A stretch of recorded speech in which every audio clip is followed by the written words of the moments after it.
We played that team 4 times, and it's basically been the same game 4 times in a row. We've had to fight from behind. I thought we played pretty well tonight, considering we haven't played in a long time. I thought in the second period we were starting to take the game over, and then we take 2 penalties, and that really gave them, got them back on their feet. And I give our kids a lot of credit. We came out in the third period and played really well. And it's the first time I've coached a team that's come from behind so many times to win games, and that's a good sign. Scotty Morrow continues to, be a consistent goal scorer. It's good having Lapina back and Waite. We're missing 4 or 5 guys tonight, but most of the top of our lineup was there. I'm really looking forward to someday coaching the full team. I don't think we have since the opening weekend. Of course, we haven't lost since then, so maybe this is the way to do it. Mm-hmm. Can you talk a little bit more about that top line, obviously getting them back, and they didn't have a goal. I don't think that they generated a lot of scoring chances. Yeah, you can see Lopes and Waiter, they haven't played a game in so long, they look tired. But, Lopes was still a big presence out there, won some big face-offs. We got killed in face-offs tonight. Luckily, he was out there. I think he won most of our face-offs. But that's a strong line in this league, and that's our first line. And to have them back and get the rust off them, it was necessary. I'm glad Merrimack approached us to play this game. It was really, we needed to play. Been a long time. So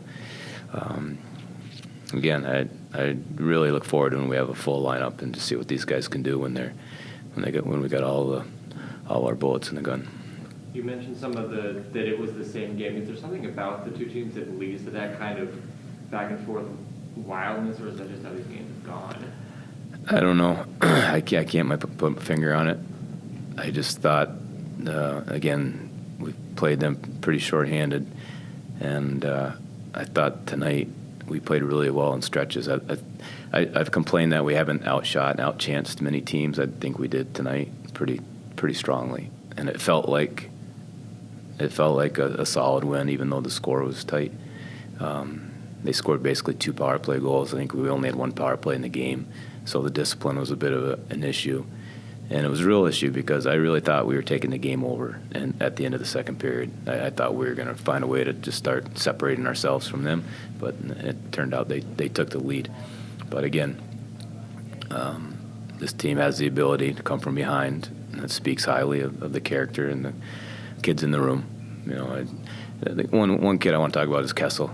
I really challenged him over the break, and I thought he was really good tonight. I think he should be one of the top defensemen in our league, and he played like it tonight. He wasn't really in the score sheet, but he played a big physical game. He was poised with the puck. I thought he was really, really good, and recognized him as our player of the game.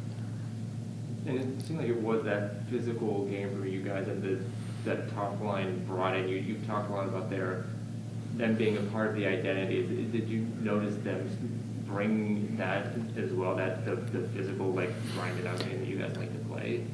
At times, but I thought no more than any other line. I thought all our forwards. I thought Taylor McCarr played a good game. I thought that was his best game.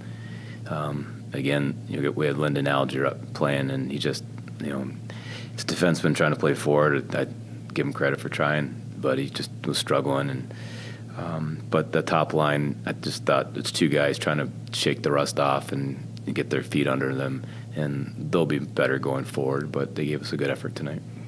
Ty Farmer ended up with 3 assists tonight. Have you noticed a little bit of a surge in his offensive game since dropping back down to D? Yeah, he's been way better. He's skating with the puck. He's being more patient with the puck, and he's given us a nice bump. He's played with Scotty tonight, which is not always easy to do because Scotty's a bit unpredictable, which is a good thing offensively. But when you're his partner, you got to play a certain way.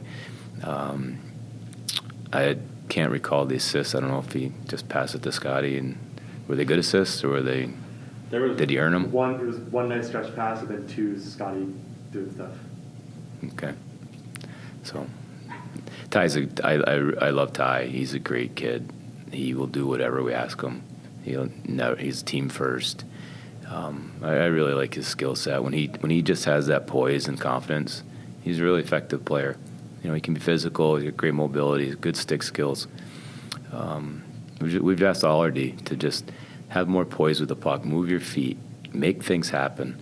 And we've been a good team because of our back end. And the first half, I came to the realization that I didn't think our D were they weren't helping us with the puck. And I thought tonight they did a good job. Kessel, Scotty's doing things offensively in the ozone, which are pretty obvious, but it's coming out of our own end in the neutral zone, skating pucks, out of trouble, drawing players, moving pucks so that we can keep speed up the ice. I think we're getting way better that way. But discipline's an issue for me. We're taking too many penalties, and in a game like that tonight, it was a big factor.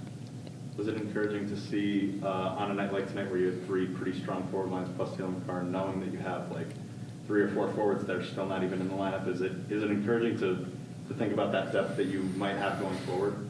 Yeah, I said that. I look forward to when we can slot guys where they should be. If some guys are playing higher than they should, but when they get to the spot where they should be in the lineup, they're going to be really good.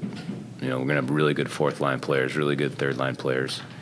Guys have had to play above where they should be for a lot of the year. And 2 guys that I think are kind of need to be difference makers are Cal Keefook and Reed Lepster. And I think their games are coming along. And so we get everybody healthy and get the full team out there. I think we've got a really good team. You mentioned needing games. Was it important to get just sort of any game before you guys head off to Ann Arbor? Yeah. It's obviously they're going to be a strong team on their ice. So it was more so to me the guys that haven't played in weeks and months. They needed a game.